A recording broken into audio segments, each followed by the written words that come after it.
Hi, my name is Deirdre Chance, and I'm discussing a key point for Group 5. The key point I'm discussing is the multicultural counseling context of marginalized religious communities. Not all multicultural populations are based on ethnicity. Some are religious or spiritual communities, and two examples of this are Jewish Americans and Muslim Americans. We'll be looking at the demographic characteristics and strengths of marginalized religious communities. We'll be looking at challenges and implications for these communities. And then third, we'll look at specific cultural considerations to assessment and therapy. So demographics, characteristics, and strengths both have a wide range of variation. For Jewish Americans, some may be orthodox in their religious practices. Some may be conservative, some may be liberal or even secular, but most Jewish Americans, regardless of their religious practice, find their identity is related to their strong Jewish traditions and historical events like the Holocaust. There's also a lot of diversity among Muslim Americans. No one racial group makes up Muslim Americans. 41% of Muslim Americans identify as white, 28% as Asian, 20% as Black, and 8% as Hispanic. Traditional Muslims also have strong traditions attached to their religion and identity.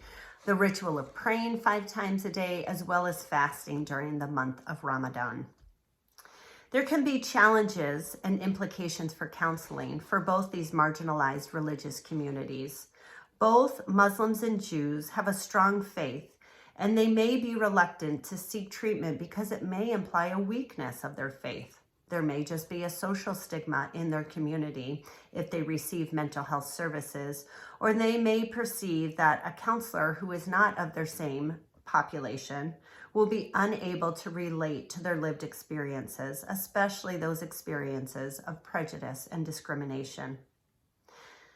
Cross-gender counseling may be an obstacle to conservative Jews or Muslims. So this would be something that a counselor should consider and possibly discuss with a client. A counselor must learn to apply specific cultural considerations to assessment and therapy for both these populations. For example, it may be best to consult with a rabbi in treatment adaptations, especially among Orthodox and conservative Jews. Issues related to guilt and shame may be best addressed from a religious leader as part of the treatment process. And to do this, counselors need to take time to be cultivating relationships within Jewish communities. For Jewish Americans, practicing Jewish traditions such as lighting candles can strengthen their Jewish identity, attach them to the broader community and the longevity of the history. So doing Jewish traditions, participating in that can be very calming, as well as a protective factor against disturbances from discrimination and prejudice. It's also important for a counselor to be familiar with Muslim Americans, as most non-Muslim Americans are not familiar with Muslim Americans.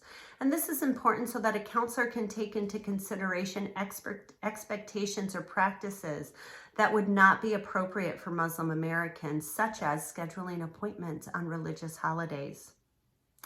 It is also important to consider if the Muslim client is a recent immigrant and if maybe some of the disturbances or concerns are related to acculturation versus traditional practices.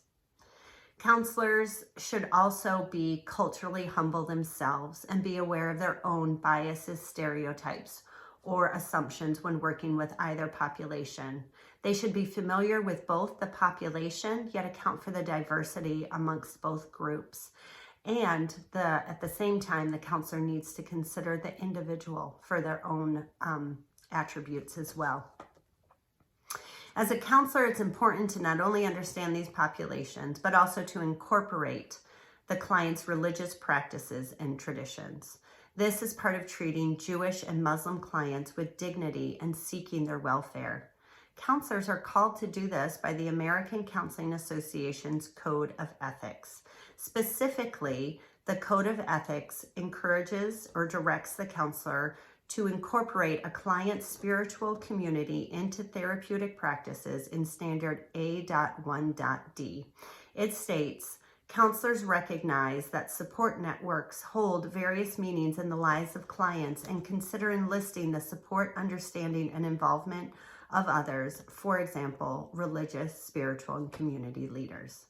The ACA Code of Ethic also states that the primary responsibility of the counselors is to respect the dignity and promote the welfare of the clients in the first standard A.1.A. Christian counselors are likewise called to recognize the worth and values of others regardless of religion by the American Association of Christian Counselors Code of Ethics, also known as the AACC.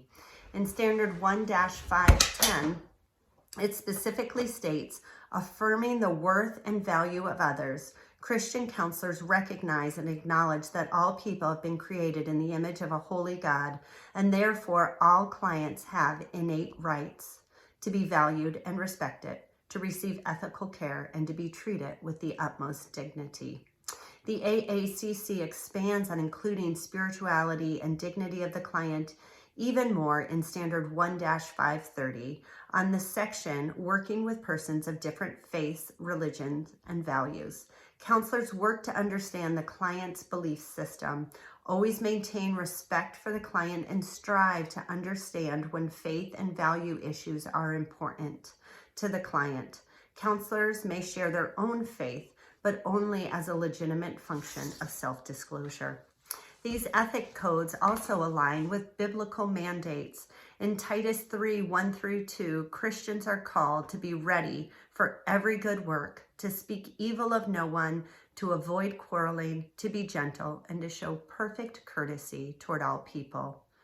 And seeking the welfare of the client also aligns with Jeremiah 29:7, where it says, "But seek the welfare of the city where I have sent you, and pray to the Lord on its behalf, for in its welfare you will find your welfare."